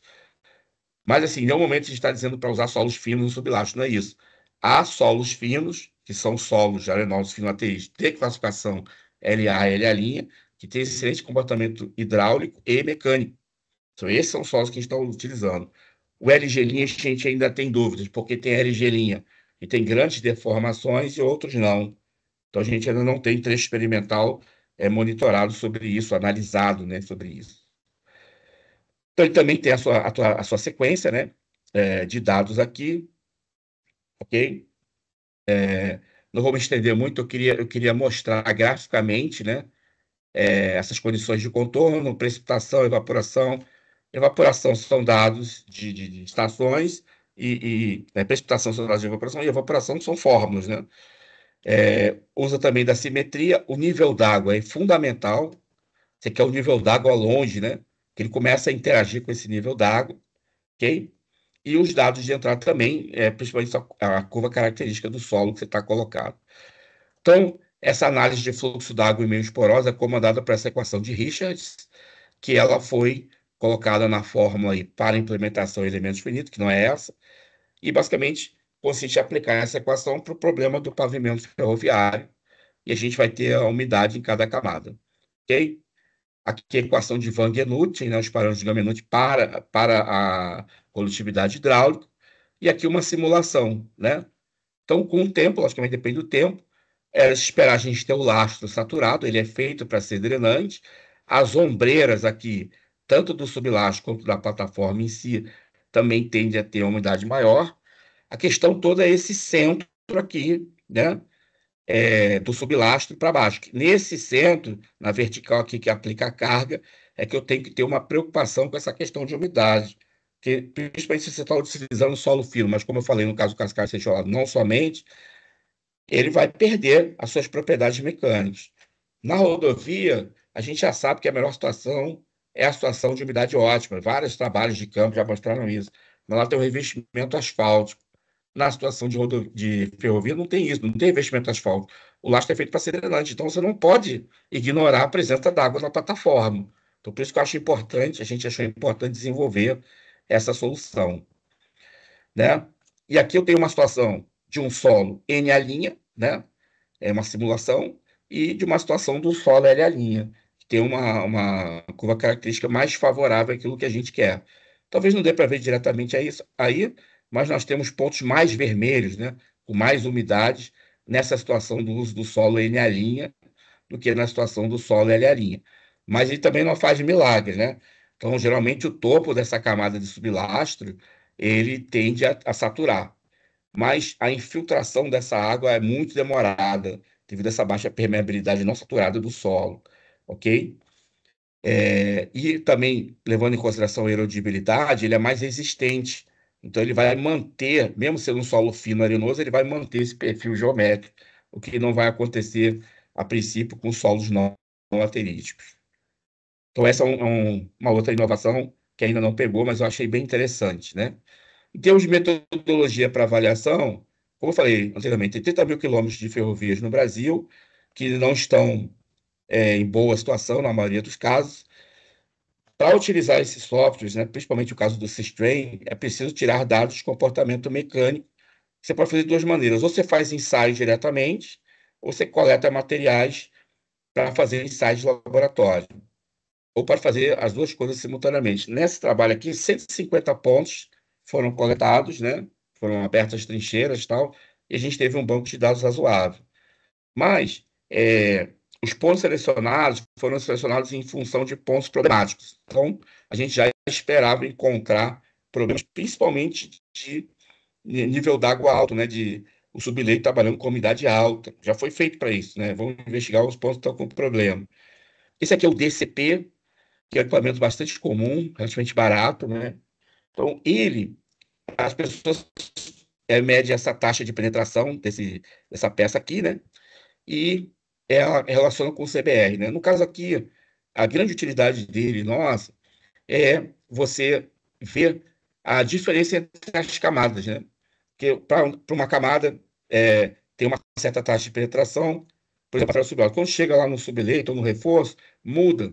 E se tiver um nível d'água, um nível de saturação mais alto, vai facilitar a penetração, vai mudar também. Então, você consegue ter uma boa análise de subsuperfície, né? Para fins de determinação de estratificação dessas camadas, mas não necessariamente para tirar dados de projeto para restauração. Para isso é melhor usar o LWD, que esse é um equipamento que mede o modo de. Não é bem um modo de resiliência, né, mas é uma espécie de modo da cidade de campo, né, que a partir do momento que também esse peso cai, né, sobre essa placa, que ela tem aqui uma célula de carga, né, consegue medir essa carga e o deslocamento, também tem um sensor aqui para deslocamento. Só que geralmente ele dá valores de módulo baixo, ok? Em relação àquilo que a gente obtém em laboratório. Então, o certo é você fazer uma conversão desses valores de LWD medido no campo com o modo de resiliência medido no laboratório. A vantagem é que você pode usar isso aqui mais facilmente no lastro, né? E é bem mais fácil você ensaiar o lastro no campo do que você ensaiar em laboratório, né? Sem considerar as dificuldades para entrar na ferrovia, que eu não vou citar. Então, esse procedimento que a gente utilizou consiste em você fazer a abertura das trincheiras, identificação visual, coleta dos materiais, o ensaio de DCP, que vai te ajudar a identificar as camadas e as características, né? Logicamente, você pode fazer ensaio de umidade, densidade, o caso aqui foi feito principalmente a densidade, o LWD no lastro, sublastro, no topo, né, do lastro, sublastro, subleito, vão te dar valores de rigidez, que você pode converter, né, com um fator de multiplicação para esses valores utilizados, obtidos em ensaios de laboratório. O que você não pode fazer é pegar um módulo obtido pelo LWD e, na hora de fazer a simulação, por exemplo, para o lastro e para o subleito, usar o módulo obtido em laboratório. Vai dar uma diferença grande. Você pode usar os 3 módulos obtidos em campo, os 3 módulos obtidos em laboratório, ou o LWD de campo multiplicado por um fator de conversão, que a gente já fez em outros trabalhos, na ordem de 2.1, 2.3, dependendo do tipo de solo, e aí fazer a simulação. Ok? Então, gerando esses dados de laboratório de campo, você faz a modelagem no Systrain, e aí você vai conseguir identificar a relação, né? Você vai conseguir calcular outros fatores, como as tensões nas camadas, que você não teve acesso simplesmente fazendo ensaios de campo. E a deflexão total também. Okay? É lógico que isso depende de um bom senso, você vai conversar com as pessoas para saber por que aquele trecho está com problema, quais são os defeitos que estão acontecendo de maneira recorrente, né? Essa questão de avaliação estrutural, ela mereceria também uma análise de deflexão, né? Que dá para fazer, por exemplo, com equipamentos desenvolvidos lá pelo pessoal da USP, que consegue medir essa deflexão lá no trilho, usando lá uma treliça. Mas isso é uma coisa que merece uma discussão maior, porque é muito fácil fazer isso. Nenhum desses ensaios aí de campo é muito fácil de ser feito, né? Requer um esforço físico grande. O fato é que a partir do momento que tem a modelagem no Systrain, que ela consegue realmente modelar o que acontece no campo, você consegue estudar melhor soluções, né? Então, o que acontece se eu altear o lastro, né? Que algumas empresas fazem isso. Elas não fazem o desguarnecimento do lastro, elas põem mais 30 centímetros. O que vai acontecer com essa deflexão? O que vai acontecer com essas tensões? Então, essa metodologia permite que você faça esses estudos. Ou você pode abrir tudo e reforçar o subleito. Se o subleito for muito ruim, por qualquer motivo, né, você pode fazer um reforço, um solo cimento, um solo cal, ou usar algum tipo de solução que não tenha tanta intervenção, como pequenas estacas, para melhorar essa rigidez do subleito, né? Esses trabalhos, gente, eles parecem assim um pouco extensos, né? Mas se você considerar os recursos, né, os valores que tem de manutenção é, desses segmentos problemáticos na malha existente, você vai ver que esse custo não é tão grande, que a economia que você vai ter na empresa com a definição de uma solução mais acurada compensa em muito o esforço que você vai ter, até em termos de custo, da realização desses trabalhos de campo, laboratório e modelagem. Ok? Estou aqui alguns exemplos, né? Esse aqui na Malha Paulista, FCA. Quando você abre a trincheira, você vê algumas surpresas, né? Como essa camada de fino. Realmente o lastro vai quebrando e vai acomodando o fino embaixo, né? Exatamente não foi construído desse jeito. Aqui, pela serosidade do. Aqui é direto o subleito, né? Não tem um sublastro. Essa ferrovia foi feita assim. Já indica que a condição de umidade não é uma umidade ótima. Só que não é um dia de chuva. Se for dia de chuva, está cheio d'água, né? Então, essa questão da dinâmica da água indica também que a gente está no caminho certo de considerar isso na avaliação. Ok? Então, aqui você pode ver por essa foto, né? A água minando já, a gente não jogou nem no subleito, já está minando. Mas por quê? Exige, né, é necessário uma certa manutenção, né, desses dispositivos de drenagem, enfim. Aqui é toda uma discussão. O foco aqui é mostrar a importância da infraestrutura no comportamento estrutural da grade, né, para evitar rupturas indesejáveis que vão, no fundo, elas vão dificultar a operação da via, resultando em prejuízos. Aqui é exemplo de cálculo dessas deformações verticais, quer dizer, do software system encarregado a partir de dados de campo, né, conforme eu falei, e você pode depois simular a inserção de determinadas camadas ou mudando os materiais e verificar essa redução da deflexão, da deformação vertical, ok? Que é um dos parâmetros aí de projeto, né? De 0 a 5, tipo A, vias com durabilidade indefinida, 341 a 635, carga pesada, etc e tal, referência como AREMA, citada aqui pelo Lundgren. Bom, inovações em desenvolvimento, eu já estou terminando, não precisa ficar estressados comigo, certo? Deixa eu só checar aqui no WhatsApp se eu estou falando sozinho ou se tem gente me ouvindo, né? Então, no princípio, ter todo mundo me ouvindo. Então, o que que a gente sente de necessidade, né? Em ferrovia, mudar a escala, né? Ou aumentar o nível de TRL dos projetos que podem ser desenvolvidos na universidade, certo? Ok? Então, nós partimos para a construção de um laboratório onde a gente vai ter uma via de 10 metros, né? De ferrovia real, considerando dois atuadores de carga. Então, onde está sendo feito isso, né? Esse projeto já está em andamento, está no terceiro ano, mas não está pronto, previsão é fevereiro de 27. É o projeto que eu estou trabalhando agora, junto com o Felipe Nascimento, que é tenente-coronel lá do IME. Aqui é o Centro de Tecnologia do Exército, né? Aqui para trás tem a Avenida das Américas, no bairro de Guaratiba, no Rio de Janeiro. Esse Centro de Tecnologia já existe há muitos anos, né? Então, nós vamos pegar é, é, é, pegamos já, né, uma área aqui, que esse aqui é como se fosse uma flor aqui com pétalas, né? Então, uma pétala passou a ser toda do IME, onde o IME tem os laboratórios deles, laboratórios de pesquisa, haja vista que hoje está localizado na URC, não tem condição de construir mais nada, né? Então, a gente chama de pavilhão C13 da área 2. Aqui uma vista de como ele, não é como ele está hoje, existem os pavilhões, mas ele vai ficar assim depois de tudo feito, vai ter um jardinzinho, aquela coisa toda. Que a gente vai simular? Em uma via férrea de 10 metros, com 2,20 metros só de subleito, né? Construído abaixo do nível do terreno. Nós vamos botar 2 truques ferroviários e vamos botar 2 atuadores de até 100 toneladas atuando simultaneamente, com um delay pequeno, para simular a passagem do veículo, né? De um veículo de via aqui com esses 2 truques. E com 100 toneladas, a gente vai conseguir fazer somente até 3 Hz. Ok? Então, para isso, esses atuadores têm que estar em pórticos, né? E esses pórticos têm que ter um módulo de reação bastante rígido. Então, se você tem uma ideia do que a gente está falando, um pórtico desses, e aqui não é a questão de carga, né? Ele tem que ser extremamente rígido por uma questão de deslocamento. Esse é um erro que muita gente que constrói esse tipo de estrutura comete. Você não pode ter grandes deformações elásticas no pórtico e na estrutura como um todo, porque senão todo o prédio vai tremer e toda a tua instrumentação vai estar condenada, você não vai conseguir tirar os dados que você precisa. Então, aqui a gente tem um critério de projeto de 2 milímetros de deformação elástica para cada pórtico. Isso quer dizer que vai ter tanto aço aqui que cada pórtico está orçado em R$ 1 milhão. Fora a armadura de ancoragem que vai dentro dessa estrutura que eu chamo de piscina, né? Só que em vez de ter água, ela vai ter dentro dela aqui o subleito, o sublastro, e acima do nível do terreno, o lastro e a grade, entendeu? Então, aqui os 2 truques que vão ser colocados. Nós estamos exatamente fazendo a fundação dessa caixa nesse momento, ok? Aqui, parte dos atuadores, dos materiais de apoio aos atuadores, né? Que esses atuadores são hidráulicos, a gente tem que ter um dispositivo para geração dessa carga hidráulica, um dispositivo de arrefecimento.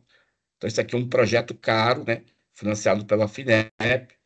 Aqui é a vista do laboratório, nessa parte aqui vai ser construída, está sendo construída, né? A piscina, né? Para a utilização, para a montagem da via propriamente dita, ok? Então, é um laboratório que a gente pode fazer o quê aqui? Em escala real, nós vamos ensaiar primeiro essas geotecnologias, tipo geogrelha, geocélula, underslip pads, né? Tudo pode ser ensaiado aqui na escala real. Nós podemos verificar, entender melhor, né, a influência das camadas no comportamento total do pavimento, né? Até que ponto o subleito, né, o sublastro tem tanta importância assim. Elementos de fixação, dormentes novos, espaçamentos entre esses dormentes, tipos de trilhos, a gente tem que trabalhar sempre com esses trilhos mais robustos, né? Mas existem outros aí no mercado. Propagação de trincas ao longo de dormentes e de trilhos, isso pode ser simulado também. No que diz respeito a lastro, ainda em escala real, conforme na box test, litologia, forma do agregado, distribuição granulométrica, enfim, a gente precisa desenvolver aparato, né? Aqui funciona como um ambiente relevante, quer dizer, um passo antes do ambiente operacional, e que pode dar uma qualidade maior às pesquisas desenvolvidas, certo? Então, eu queria fazer aqui várias perguntas aqui que me passaram, né? A relação entre a frequência do giro dos eixos do truque e a frequência natural do arranjo estrutural do pavimento não é o fator determinante para a vida útil dos trilhos e dos investimentos dos pavimentos rodoviários? É, é, a frequência do giro dos eixos, truques e a frequência natural do arranjo estrutural. Olha, eu não sei dizer, eu não vou mentir. Eu não sei dizer, a gente não tem esse estudo, né, de influência de frequência, que pode ter, imagino que seja, por exemplo, a ideia aí estaria por trás, né, dos estudos de pontes. Certamente lá tem uma importância grande, né? Levar em consideração a frequência natural de vibração para analisar a amplificação desses deslocamentos. Eu acho que nesse contexto está sendo feita a pergunta, mas a gente não tem levado em consideração isso, né, nos nossos dimensionamentos. E certamente, né, a gente imagina que tem uma importância, mas a gente não tem esse estudo ainda no nosso trabalho, né? Os ensaios de modo exigente foram executados em quais condições? Amostra deformada ou compactadas? Essa é uma excelente pergunta, né? O nosso sonho é trabalhar sempre com amostras indeformadas, em qualquer situação, mas é preciso ter um cuidado, é o seguinte, se você for lá no verão, né? No Brasil é um país que tem lá o verão seco e quente, né? E o inverno chuvoso. mas não frio, né? Quer dizer, não tem congelamento, etc. Então, se você for, geralmente você vai a campo no verão e você coloca lá o docks deformados por motivos óbvios. A umidade que está ali é muito variada, né? É bem diferente da umidade que vai estar provavelmente na situação de inverno, onde a umidade provavelmente vai ser maior e vai acumular um dano maior. Então, o que que a gente faz? Quando a gente está com essa preocupação realmente da influência da umidade, a gente tem a amostra deformada, molda lá o corpo de prova cilíndrico e faz o ensaio, né? Então, abaixo da umidade ótima, vai dar um módulo bom, né? Mas depois a gente satura, faz uma indução da água por capilaridade, né? E depois, porque o corpo de prova ali, ele vai absorver uma certa quantidade de água. Ele está carente por água, ele vai absorver a água, né? Por capilaridade. Então, a gente supõe que ele vai absorver água na mesma condição que ele vai absorver no campo. E depois faz o ensaio e verifica a perda de rigidez. Isso é uma coisa que tem que ser colocada no estudo de pavimento ferroviário, muito mais do que no rodoviário, né? Você pode ter uma surpresa bem negativa, né, de perda significativa, não só da rigidez, mas com grandes deformações plásticas também no ensaio de deformação permanente. Mas, assim, o ensaio que a gente tem feito são com amostras deformadas, né? A coleta de amostra deformada é mais difícil, especialmente na ferrovia, certo? Isso também é um assunto que a gente tem pensado, principalmente em relação ao material de lastro, porque a gente está chamando tudo de lastro, né? Mas o lastro debaixo ali do dormente, que é submetido intensamente pela açocaria, né? É diferente do lastro entre dormente. O ideal seria que a gente pudesse discretizar isso aí e verificar. Primeiro, fazer um estudo para verificar a influência disso no comportamento estrutural e, futuramente, também discretizar em termos de projeto. Mas a gente entende que é um caminho a ser desenvolvido. É, Os folheiros são um tipo de estabilização rígida natural de solos finos. Poderia ser feita essa comparação, fazendo uma comparação entre a rigidez dos solos finos, a linha sem bombeamento de finos. Folheiros, eu não sei dizer o que se trata exatamente disso. Hum, Talvez folheiros, não sei, eu realmente não sei. A respeito da utilização de geossintético com reforço de lastro e sublastro em pavimentos ferroviários, quais os aspectos relevantes que o professor Guimarães teria a comentar? Poderia passar esse questionamento, por gentileza? Eu estou lendo aqui pela primeira vez, né, as perguntas, né? Então não deu tempo de pensar direito na resposta. Mas eu vou falar sobre esse geossintético. Ano passado a gente foi em um congresso na Austrália, né, chamado ICTG, International Congress of Transportation Geotechnics, que é acho que é o congresso de melhor nível técnico. Não é um congresso para 1.000 pessoas, 300, 400 pessoas, mas historicamente vão os principais especialistas do mundo, né? E nós, né? É, então eu consegui ir dessa vez, né? Tá querendo ir um tempão. Eu fui no primeiro, que foi em 2008 em Nottingham. E aí eu pude ver que realmente eles têm ali são as principais pesquisas nessa área de geotecnia de transporte. E eu vi exatamente o foco do congresso foi responder essa sua pergunta, né? Qual o efeito dos geossintéticos, né? Então, eu vi trabalhos do pessoal dos Estados Unidos, do Ayrton Toulon e outros, e também vi um trabalho fantástico, o trabalho mais fantástico do congresso, dos chineses, que eles têm um simulador desse tipo que eu mostrei aí, bem maior, né? Eles têm 6 atuadores, e eles, também a preocupação deles são os trens de alta velocidade. E eles fizeram um estudo gigante de geossintéticos de laboratório e depois eles foram para campo e instrumentaram. Para mim, um ponto alto do Congresso foi exatamente responder essa pergunta, embora ainda exista uma série de dúvidas sobre como considerar esses geossintéticos, né, no projeto e no comportamento estrutural de longo prazo, havia um consenso de que eles realmente davam um ganho estrutural significativo para a plataforma, né, para o pavimento ferroviário. Então, eu saí de lá, pelo menos, com essa impressão, ok? Eu só vou tá aparecendo aí só as conclusões, né? Nós mostramos essas inovações, né? O software Assist Train, o software Living Flow, o uso de solos lateríticos, né? Especialmente a linha com material de sublastro, a box test para equipamentos para ensaio de lastro, uma metodologia de avaliação estrutural da plataforma e, como perspectiva, o novo laboratório que a gente está construindo, que ainda vai demorar um pouco tempo. Então, pessoal, essas são as contribuições que a gente gostaria de dar, né, para vocês. Obrigado aí pela atenção, pelo dedicar esse tempo, né, a ouvir o que a gente tem para falar. E a gente está aberto aí a críticas, sugestões, né? Nesse momento, a gente realmente quer ouvir, né? Não exatamente agora, né? Mas pode me procurar aí no LinkedIn, mandar meu e-mail, mandar e-mail para mim. E quem quiser trabalhar conosco também, nós temos aberto aí o processo de inscrição para doutorado em engenharia de transporte, que nós conseguimos, né, da CAPES, vai começar agora no segundo semestre.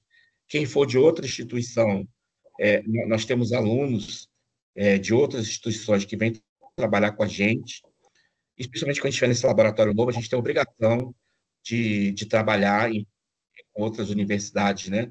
Que é uma obrigação que a FINEP ela manda, né? Assim, gentilmente, ela fala que, como a gente foi, entre aspas, beneficiado com esse laboratório, ela espera que seja utilizado também, compartilhado com outras instituições, que a gente vai fazer com o maior prazer, ok? Então, basicamente, é isso que eu tinha para falar. Obrigado pela atenção, obrigado aí pelas perguntas, espero ter ajudado aí em alguma coisa.